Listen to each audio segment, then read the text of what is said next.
Hello दोस्तों, आज मैं आपको दिखाने जाने वाला हूँ पीले दांत वाली बहू की कहानी। कितनी बार वो उसके माँ बाप बोलती ने है, डांटा, मैं लेकिन उसका ब्रश कोई नहीं असर उस करती पर होता इसलिए ही नहीं पीले था, हो गए। दोस्तों जिस कारण से उसके दांत चलो आगे पीले देखते पीले हैं। हो जाते हैं। अरे ये क्या शादी बोल के रही है, बाद सुनो तो जरा। अरे बहू, वैसे तो तुझ में कोई कमी नहीं है, पर तेरे दांत दांत इतने पीले कैसे हैं बेटा? कैसे मतलब? कोई सर्जरी थोड़ी ना कराई है। वो तो क्या है ना, मैं ब्रश नहीं करती थी तो पीले हो गए। अब क्या करूं? आप कहें तो लाल करवा लूं या फिर काले? यार ये क्या है, क्यों माँ से लड़ रही हो? लड़ रही हूँ?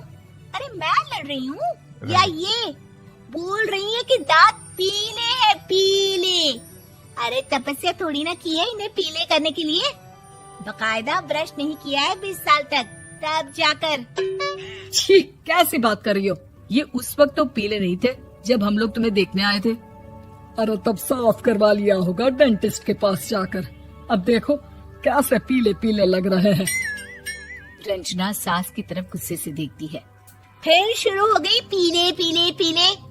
अरे पीले तो तब भी थे जब मेरे हाथ का रसगुल्ला उड़ा उड़ा कर खा रही थी और बोल रही थी, लड़की नहीं गुणों का खजाना दे रहे भाई साहब आप। खैर, अब वो लोग करते भी तो क्या करते, पीले दांत वाली बहू पल्ले पड़ी थी तो झेलना तो था ही। एक दिन कीर्तन में रंजना गाना गा रही थी।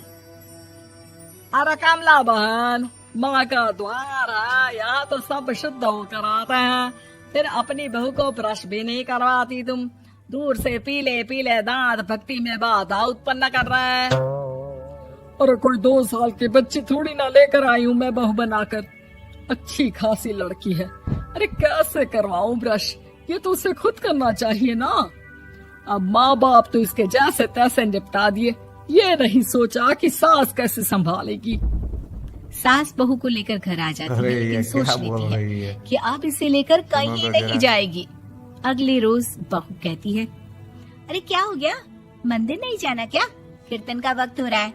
मेरी मधुर वाणी से कान्हा जी जागते हैं और सोते हैं।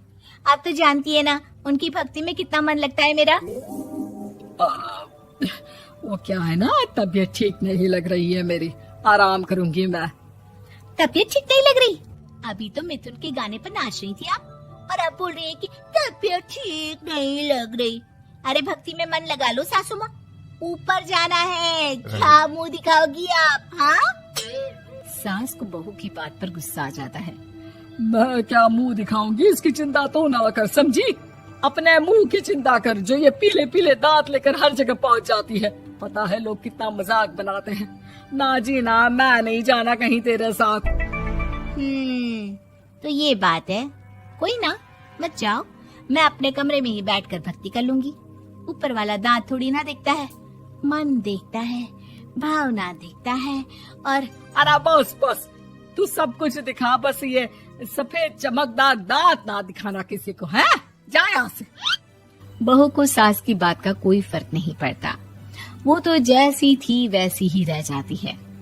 सुबह नहाकर किचन में खाना बनाना, फिर खाना खाना, कीर्तन भजन करना और सो जाना। एक दिन, माँ जी मैं सहेली के घर जा रही हूँ, शाम को लेट आऊंगी। हाँ हाँ, तो जाना, मैंने कौन सा तेरी आरती करनी है घर पर बैठकर। रंजना सहेली के घर जाती है, जहाँ वो पार्टी में जाने की तैयारी कर रही होती है। अरे शिखा, कहाँ जाने की तैयारी कर रही है? मैं गलत वक्त पर आ गई क्या? अरे नहीं यार, उल्टा सही वक्त पर आ गया। मैंने ये साड़ी और ज्वेलरी निकाली है यार, शाम को इनके ऑफिस की एक पार्टी में जाना है। बताना कैसा लग रहा है ये सब? नहीं यार, इस ड्रेस अरे के ये साथ क्या तो बोल वो रही वाली है। ज्वेलरी अच्छी लगेगी। सुनो तो जरा। हाँ सही बोल रही है, मैंने ध्यान ही नहीं दिया। वैसे तो हमेशा से मस्त फैशन सेंस रखती है। तो बड़ा जाती होगी ना पति के साथ पार्टी में। रंजना कुछ नहीं बोलती, बस सोचती है कि यार काश ये बात सही हो जाती, पर मैं क्यों नहीं जाती पार्टी में? क्या इन लोगों की कोई पार्टी होती नहीं होगी? रंजना घर आती है और रात में पति से सवाल करती है, एक बात बताइए, आप मुझे किसी पार्टी में क्यों नहीं ले जाते? क्या आपके यहाँ ऑफिस में पार्टी नहीं होती? पति बेचारा क्या कहता कि Right. दांत पीले हैं तुम्हारे इसलिए। अरे कोई पार्टी होती नहीं हम लोगों के ऑफिस में, तो कहाँ से लेकर जाऊं? और मार्केट, मॉल, कहीं वीकेंड घूमना, कहीं तो अरे यार सारे हफ्ते में एक छुट्टी मिलती है, तो सोचता हूँ कि आराम ही कर लूं। क्यों? रंजना मन मार के रह जाती है। पहले कभी सास के साथ मंदिर जाया करती थी, लेकिन वो भी सास ने ले जाना बंद कर दिया। घर बैठी बैठी रंजना बोर हो जाती है। तभी उसे आइडिया आता है और वो मायके जाने का सोचती है। सासू माँ, 2 दिनों के लिए मम्मी के घर जा रही हूँ। अच्छा अच्छा ठीक है, आराम से जा। और हाँ, माँ से कुछ अच्छी आदत सीख कर आना कि कैसे शरीर के हर भाग की तरह दांतों की सफाई भी जरूरी होती है, समझी? शुरू हो गई ना आप। वो लोग आपकी तरह नहीं है कि छोटी छोटी बात का बतंगड़ बना दे। उन लोगों के लिए मैं मायने रखती हूँ, ना कि मेरे पीले पीले दांत।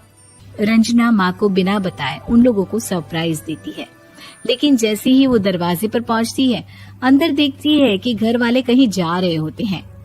अब माँ, काश रंजना दीदी के दांतों वाली प्रॉब्लम नहीं होती, तो वो भी हम लोगों के साथ चलती ना बुआ जी की बेटी की शादी में। हाँ बेटा, लेकिन अब उसे कौन समझाए कि उसको उसके पीले दांत नहीं दिखते, लेकिन उसके आसपास के लोगों को अरे, कितना ये क्या एम्बैरेसिंग बोल रही फील है? कराते हैं। सुनो तो जरा। मुझे तो कितनी बार उसके स्कूल की टीचर ने शिकायत की कि उसके साथ कोई लड़की बैठना भी नहीं चाहती, और ना ही कॉलेज में कोई उससे बात करना चाहता था। लेकिन पता नहीं क्यों उसे ये बात समझ में ही नहीं आती। कोई कमी नहीं है उस लड़की में, बस यही कि दांत पीले हैं। वो तो भला हो जीजा जी और उनकी माँ का, जो दीदी को जैसी है वैसे ही रखा हुआ है। रंजना को अपने घर वालों की बात सुनकर बहुत दुख होता है। वो सोचती है कि वो क्या करे, लेकिन फिर वो सीधा डेंटिस्ट के पास जाती है, अपने दांत चमकाती है और कसम खाती है कि वो रोज ब्रश करेगी। अरे क्या हो गया? तुम तो 2 दिनों के लिए गई थी ना, पर कोई ना, अच्छा है, चलो आ गई तो। रंजना सास के सामने आकर खड़ी हो जाती है और पूरी स्माइल करती है, उसके चमकदार दांतों को दिखाती हुई। हैं? चले मंदिर। माँ, मुझे माफ कर दीजिए, मैंने आप लोगों को बहुत एम्बैरेसिंग फील करवाया। मैं आज से रोज ब्रश करूंगी।